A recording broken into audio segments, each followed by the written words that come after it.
Madridistas, today Real Madrid went to Real Oviedo, which was their World Cup, their Champions League final today. The first game at home in La Liga since 2000-2001 season for them. And Real Madrid went into their trap and took over their trap, baby, winning 3-0 over Real Oviedo. Kylian Mbappe gets a brace today. Vini Jr. is back. That will be answered in this video too. We will be discussing that. My man of the match, the entire players out there too. And Xabi Alonso, did he raise more questions than he answered? Let's chat about it right now. But before we get started, if you're new around here, I'm Dally with Dallyfc. I cover all things Real Madrid, match previews, match reactions, live, instant reactions right after the Real Madrid win. Please hit that subscribe button, like the video, and let's get started. So Madridistas, today was a day that I was shocked when I actually saw the starting 11 that Xabi Alonso actually put out there too. I was making my match preview. I said, you have to be starting Rdorygo at the left wing. You have to be starting Franco Mastantuono, getting his first start for Real Madrid. I said, you have to be doing at the right wing position. Not only did he answer that, he rotated a couple of other players to take a look with me at the starting 11 today. And let's discuss it. Franco gets his first ever start at Real Madrid. Rdorygo, a player that we thought was left for dust. It looks like he was going to be getting transferred, never to be seen again for Real Madrid, gets the start today at the left wing position. Dani Carvajal over Trent Alexander-Arnold. Rdorygo getting in over Militao too. We will be discussing that and other players too. But this was a interesting lineup. Everybody else was the same. Fede Valverde, Tchouaméni, Arda Guler. Of course, Kylian Mbappe was getting a start today. Carreras, Dean Howson, and of course, in my opinion, the best goalkeeper in the world, Courtois. Shout out to Courtois today. Another clean sheet for Real Madrid. Back-to-back clean sheets. In this defense, at times, we are a little suspect. At times, though, we are some of the best in the world. And Courtois, in my opinion, is just the best goalkeeper in the world. So shout out to Courtois for saving the clean sheet once again today. But this was going to be interesting because Rdorygo getting the start is the biggest thing, was the biggest thing I want to be seeing too, because I thought this guy was gone. I was saying time and time again that do not expect him until the end of the transfer window. And then he will either be off to Man City, possibly, or then he will be reintegrated back into the system. Maybe Xabi listens to me, maybe not, but Xabi Alonso puts him in the starting 11 today, and I was very, very encouraged with what I was actually seeing from Rdorygo today. He looked electric. He looked aggressive, and that is the thing when I make these videos and when I was talking about Real Madrid last week and in the preview, I said aggressiveness. We have to be aggressive. What do I exactly mean by that? Am I talking about goals? Am I talking about shots? Not exactly. I'm talking about just not caring and attacking these defenders. Make them be back on their heels too and attack them every single time you have the ball. Do not be patient. Do not be slowing down the game.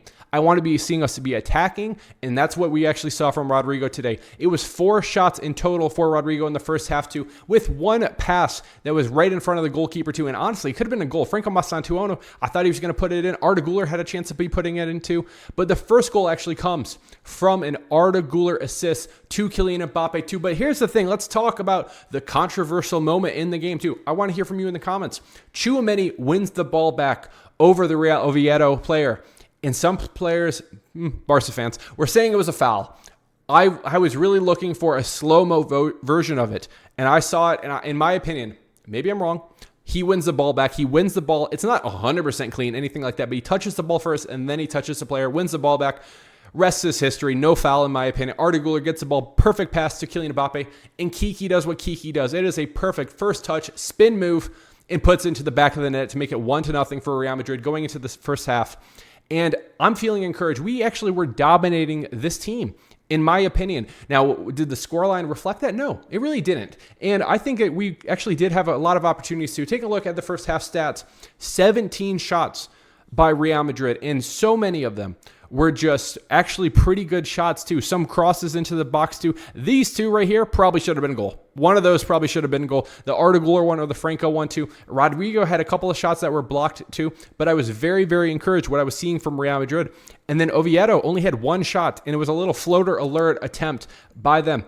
And before I go any further too, Oviedo almost caught us with our pants pulled down in the first seconds of this game. It was a perfect setup plan by them where Rdorygo was lost, Dani Carvajal was lost, and Courtois had to save us. But I'll tell you right now, we could have been down 1-0 within the first 10 seconds of this game.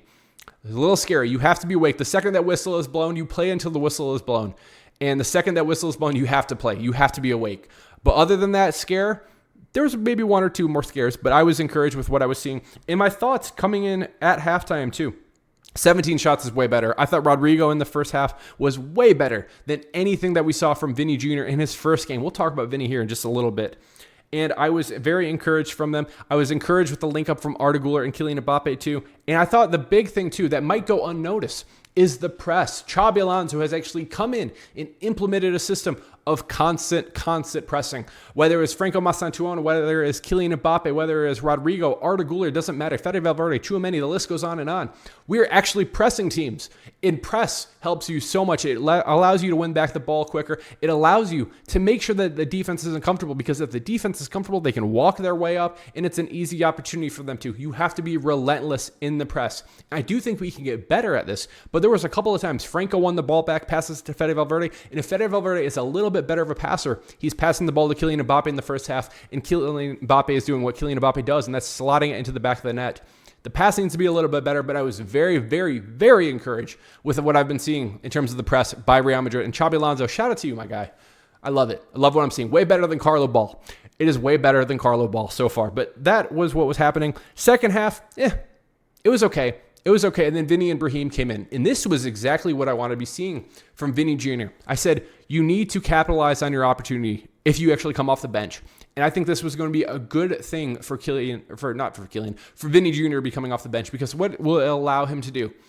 It'll allow him, first of all, to know, hey, dude, you can't be just messing around. You can't suck, basically, more than anything, just to be blunt with you. You can't suck out there. This left wing that you have owned at Real Madrid under Carlo Ancelotti is not a guarantee. It's not a guarantee, because according to some reports from The Athletic, apparently that Rdorygo has asked and demanded, basically, that he plays a bigger role at the left wing position. This might be something moving forward that we see a little bit more. Maybe Rdorygo starting some games, and maybe it's Vini, and maybe we're rotating them a lot more too. But the fact that in game 2, Xabi Alonso had the balls, the cojones, to go out there and actually start Rdorygo, that speaks a lot too. Vini Jr. now understands his job is not a guarantee that he will be starting in the starting 11 every single week for Real Madrid. And what else it allows for Vini is he's going against tired legs now, and he only has a small window of opportunity to actually capitalize and really show to Xabi Alonso why he should be starting. And I think that Vini, I think he 100% did that. Now, I think we did get the full Vini experience in that 30 minutes, that cameo that he did. Vini Jr.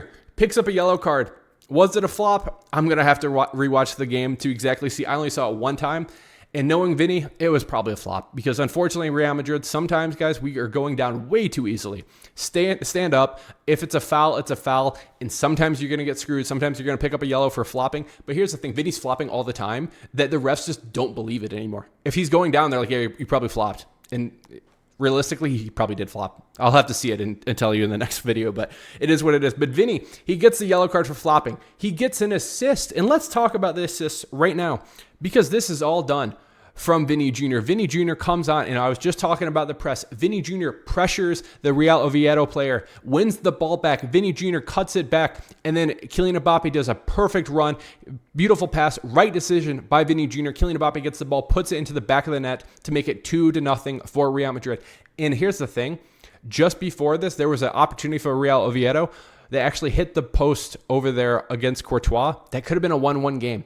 This really put the nail in the coffin for this game. And then Vini said, you know what? Let me do it one more time. This time it was Brahim Diaz coming in, and Brahim Diaz whips the ball back to Vini Jr., and Vini Jr. does exactly what he should be doing, and that's putting the ball into the back of the net. Very, very happy what I was seeing from Vini Jr. to come on and have a major, major impact in this game too. Taking a look with me at the actual shot too, it was a beautiful, beautiful pass into the bottom right corner by Vini Jr. Perfect run, perfect pass. And this should be building confidence for Vini Jr. moving forward. Here's the thing. Will he be starting in the next one? I don't know. I don't know yet. I want to see what happens this week. But the biggest thing from Xabi Alonso, there's no guarantee. There's no guarantee at all for Real Madrid. Who starts, who doesn't start too. And so it's going to be very, very interesting to exactly see too. But I want to hear from you in the comments. Who is your man of the match? I think there was multiple players who could have been the man of the match too. But let's talk about some of the players today who I liked, who I didn't like too. And before I do that, I actually want to take a look too at the average player position thing, because I think that's one of the very, very interesting things. And I'm trying to find it, and I got it now. We got it now. The average player position, take a look. Also, real quick, I don't know how I didn't mention this. What the hell were the kits today? What the hell were the kits today? We were wearing white tops, blue pants.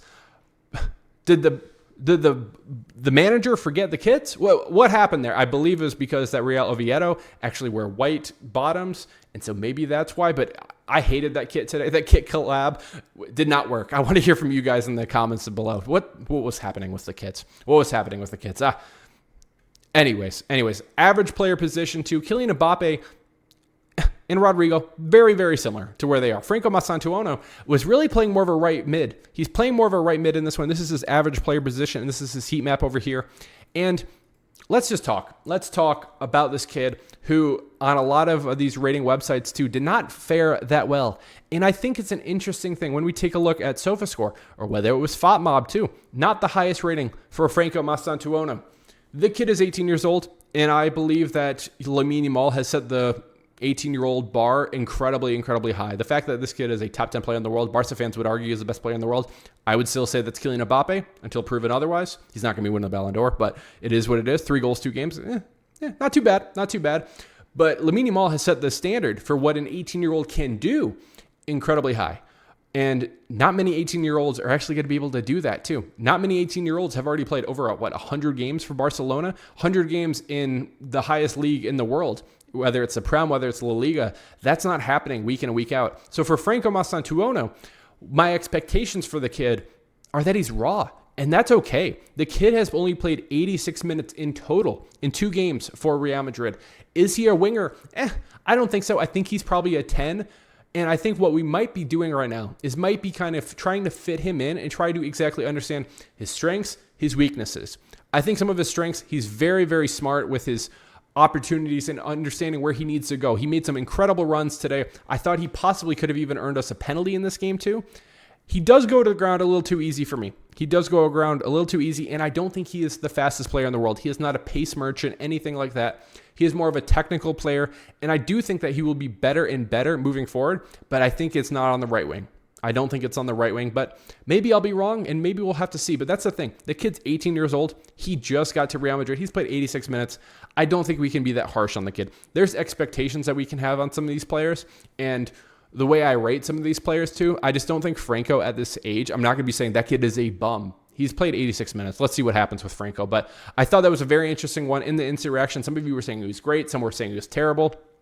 Let's see what happens. Let's see what happens with Franco. I think, if anything, I still think he's better than Brahim Diaz today, and I would like to be seeing him more. But let's see what exactly happens with Real Madrid and with Franco moving forward. Let's talk about, if I have to be honest, Dean Howson today. I did not think Dean was good. I did not think Dean was that good today. He had a good couple passes in this game, but what we've seen so far from Dean Howson has been excellent. Has been the best center back in La Liga, the best center back by far for Real Madrid. And even today, he was the best center back by far for Real Madrid. But there was multiple passes today that I'm like, where the hell are you passing this ball? This ball is going out of bounds. This ball is all over the place. I have no idea exactly what you're doing here. And a couple of different times too. Here's the thing. I think Dean Howson fouled in this game. It probably could have been a penalty. He shoved the Oviedo player in the back. Could have been a penalty. They didn't call the one on Franco. They didn't call this one too. So, I mean, maybe we'll just shake hands and just agree that, okay, it wasn't a foul. I don't know. I don't think Dean was great today. And I'll just be honest with you guys. I'm not saying I hate Dean or anything like that. He could just be better. He can be better. He was still by far the best center back out there, because here's the thing. Rdorygo, he got the start today, and I was not encouraged with Rdorygo. Rdorygo looks like the injury history of Militao, where Militao had 2 back-to-back ACLs. That's what looks like Rdorygo. If I told you right now a Real Madrid center back had back-to-back ACL surgeries, you'd be like, it's probably that guy, that Rdorygo, number 22. It's probably him. No, he did have an injury. I do think we kind of forget that he was coming back from surgery at the end of La Liga. He went and got surgery. He still looks rusty out there too. I think he needs to be better, but we will exactly see what happens too. Carvajal was healthy-ish today. He did pick up a knock or 2. And I did think that was an interesting thing today, that Trent doesn't get the start. Trent wasn't good in the last one. And that's the thing with Xabi Alonso. Xabi Alonso is not scared to bench some of these players, and I'm okay with that. I'm very happy with the rotation. I'm very happy to keep these players fit, because it is a long season. We're only 2 games in to 38 games in La Liga. But players who were very, very good today, Tchouaméni could easily be argued as the man of the match. He wins the ball back. He won the most duels in this game too, and in my opinion, is one of the most underrated players at DM in the world. I don't think this guy gets the respect that he probably deserves to be getting. I'm not saying he's the best DM in the world, but he is so underrated too. He is a little reckless at times. That challenge that he did win was a reckless challenge, and he is known to be doing that too. I would like him not to be doing that, but at the same time, you have to take the good with the bad. He does win the ball back. He does eventually lead us to a goal, so you have to take the good with the bad. That might be a red card. Sometimes that might be a yellow, and sometimes that might lead to a goal. So it is what it is. But Tchouaméni was fantastic, I thought, today. I thought Fede Valverde was good at times. He can be a little bit better at passing. I thought Carreras was very good again today. Very, very solid player. He can get beat a couple of times with pace. He will be something I'm going to be paying attention to more moving forward.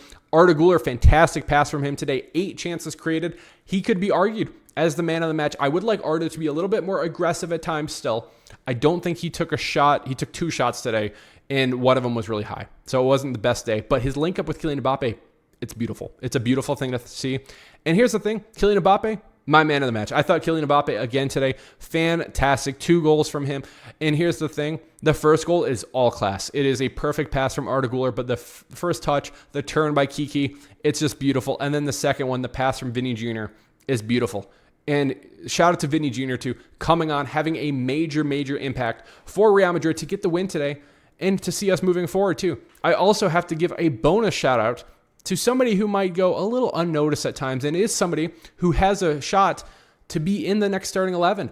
Gonzalo Garcia. Gonzalo Garcia comes onto this game and he makes things happen. We get 2 goals after Gonzalo Garcia comes on because he brings something different to the team. He allows Kylian Mbappe to drop a little bit deeper where defenders are having to worry about Gonzalo Garcia in the box. They are having to worry about the potential cross into the box. Gonzalo Garcia, he's looked good out there. He does the dirty work. He will get back. He will win the ball back for us too.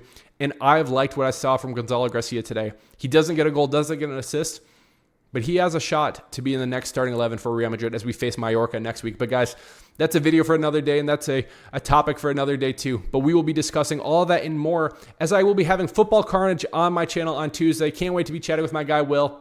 We're going to be discussing this game. We'll be discussing Mallorca moving forward. Champions League coming up too. Who are we going to be drawing? We'll be talking about that live on my channel. Can't wait to be chatting with my guy, Will, on the channel. So if you're new around here, hit that subscribe button, like the video for the Real Madrid win. And I can't wait to be discussing more with you guys. Appreciate you all. Love you all. Let me know who your man of the match was in the comments below. Cheers. Al Madrid.